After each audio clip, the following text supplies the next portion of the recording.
स्वागत है मित्रों, माय ग्रीन टेक इंडिया, गॉक्राफ्ट एंड देशभक्ति की शक्ति प्रेजेंट हिंदुस्तान की बात। आरएसएस शताब्दी वर्ष सेलिब्रेशंस के साथ आरएसएस 100 साल बेमिसाल। हर स्वयंसेवक ने यहाँ मिलकर देशभक्ति में करा एक अनोखा कमाल, और वाकई में ऐसा ही कुछ अनोखा कमाल करने हमारे साथ एक और स्वयंसेवक हैं जिन्होंने वाकई में राष्ट्रभक्ति में, जी हाँ, यहाँ पथ संचालन में ऐसे ऐसे नारे लगाए और वाकई में देशभक्ति हर युवा में यूं जगाई, और वाकई में वही देशभक्ति अब ये अनोखे तरीके से आपके लिए डिजिटल सेलिब्रेशन ऑफ आरएसएस शताब्दी वर्ष में कुछ खास करने वाले हैं और देशभक्ति का एक अनोखा डिजिटल प्रयास करने वाले हैं। और हिंदुस्तान की बात करते हुए ये वाकई में आरएसएस का एक अनोखा बखान आपके लिए करने वाले हैं। क्या कहेंगे हमारे हिंदुस्तान के बाद के व्यूअर्स के लिए देशभक्ति की शक्ति? सर्वप्रथम हम सभी को संघ के शताब्दी वर्ष की हार्दिक शुभकामनाएं। मैं अभी इस शताब्दी वर्ष के समय में ही शीघ्र ही संघ से जुड़ा हूँ, और मेरे परिवार ने जो मेरे को संस्कार दिए, उस संस्कारों के बल वजह से जो मेरे विचार बने, उन विचारों को अगर मैं समाहित करना चाहूँ तो मेरे को लगता है संघ से अच्छा मंच उसके लिए नहीं। अभी आज के इस कार्यक्रम में जो हमें 5 बिंदु बताए गए, जिसपे हमें आने वाले समय में बहुत प्रयास करना है, लोगों को जोड़ना है, संघ के विचार घर घर तक पहुँचाने हैं, उस पर हम बहुत ही मेहनत के साथ काम करेंगे, बहुत ही ईमानदारी के साथ काम करेंगे। और मैं जैसा देख रहा हूँ वर्तमान समय में कि जो ये विचारधारा है ये दिन ब दिन बढ़ती जा रही है, लोगों तक पहुंचती जा रही है, तो मुझे पूरा यकीन भी है कि हम अपने प्रयास में काफ़ी सफल होंगे।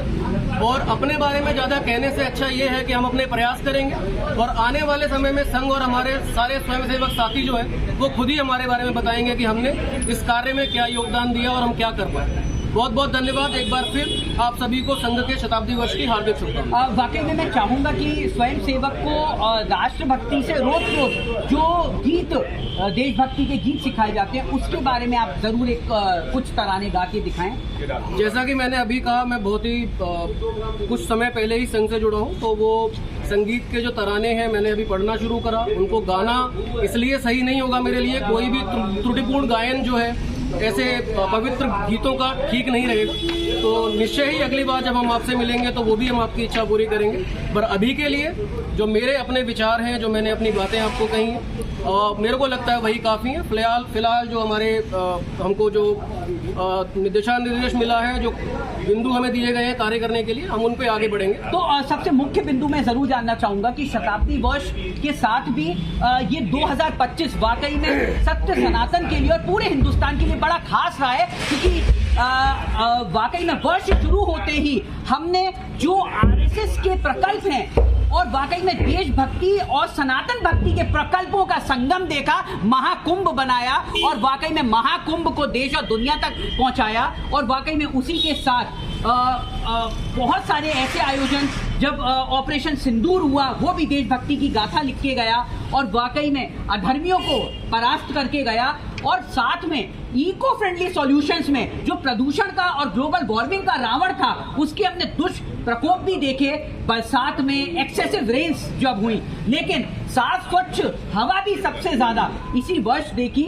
और अब जी हाँ, यशस्वी प्रधानमंत्री भी जी हाँ आरएसएस के ही प्रोडक्ट और स्वयंसेवक माने जाते हैं, जिन्होंने वाकई में हिंदुस्तान का झंडा पूरे विश्व में इतना बुलंद कर दिया कि इंडियन पासपोर्ट और इंडियन तिरंगा, हिंदुस्तानी तिरंगा अब वाकई में विपक्षी देशों को भी उसका सहारा लेना पड़ता है, और वॉर जोन में वो सबसे बड़ा आप ये कहिए सीज फायर की तरह थोड़ा सा उभर के आता है और सबकी जान बचाता है। तो इस उपलक्ष्य में आप एक नौजवान हैं, कैसे इस शताब्दी वर्ष को आप अपने प्रोफेशनलिज्म के हिसाब से और अपनी कला के हिसाब से सम अप करेंगे शताब्दी वर्ष को? बिल्कुल सही कहा आपने, जैसे सभी बताए हुए कार्य जो है वो बहुत ही आवश्यक है, और संघ की सबसे बड़ी शक्ति जो मुझे लगता है वो है संगठन। तो जो एक बिंदु है जिसमें संघ के कार्यकर्ताओं की क्षेत्र दायरे के लिए या नंबर के लिए हम कहें तो उसके लिए जो संकल्प लिया गया कि शहरी क्षेत्रों में 3% संघ के कार्यकर्ता होने चाहिए और ग्रामीण क्षेत्रों में 1% कार्यकर्ता होने चाहिए, तो उसमें मैं जो भी अपना सहयोग कर पाऊंगा वो करूंगा। चूँकि बाकी जो भी कार्य हैं वो जाहिर सी बात है कि संघ का कार्यकर्ता जितना बढ़ेगा उतना वो कार्य पूर्ण करना आसान होगा। तो मेरे लिए जो सबसे महत्वपूर्ण बिंदु है वो है संघ के कार्यकर्ताओं को संघ में जितना ज़्यादा से ज़्यादा हो सके बढ़ाया जाए। उस पर मेरा कार्य का प्रमुख ध्यान रहेगा। बाकी भी और जो 4 बिंदु हैं सभी बराबरी से महत्वपूर्ण है, उन पे भी साथ साथ काम किया। Last but not the least, 100 साल बेमिसाल आरएसएस के भी हम मना रहे हैं और इसमें स्वदेशी अपनाओ, देश को समृद्ध बनाओ। तो क्या आप ये संकल्प लेंगे कि कम से कम हर स्वयं सेवकों को एटलीस्ट 100 साल हैं तो 100 वस्तुएं तो कम से कम, या 100 की आधी वस्तुएं तो कम से कम देखकर, डिस्क्रिप्शन और प्रिस्क्रिप्शन देखकर स्वदेशी ही हो तभी वो लें, क्योंकि जाने अनजाने में कई जगह विदेशी सेंध भी लग रही है। उसमें जैसे कि मैं खुद भी एक ऐसे ऑर्गेनाइजेशन में काम करता हूँ, ऐसी संस्था में काम करता हूँ जो सिर्फ स्वदेशी पे ही काम करती है। और जैसे आज की जो युवा है ये सोशल मीडिया से ज़्यादा कनेक्टेड है, तो इसमें मेरा विचार ये है कि हम एक कार्य ये करेंगे जिसमें हमारे देश के जो हर कैटेगरी में हर तरह की ज़रूरतों के जो उत्पाद हैं जो इसी देश में इसी देश की कंपनियों द्वारा बनाए गए हैं उसको प्रसारित करें, प्रचारित करें, ताकि लोग जब बाज़ार में अपने ज़रूरतों का सामान क्रय करने जाएं तो उन्हें पता हो कि क्या ज़रूरत की वस्तु जो मुझे खरीदनी है उसमें स्वदेशी कौन सी है और विदेशी कौन सी है। मेरे को लगता है इसका जानकारी का थोड़ा अभाव है।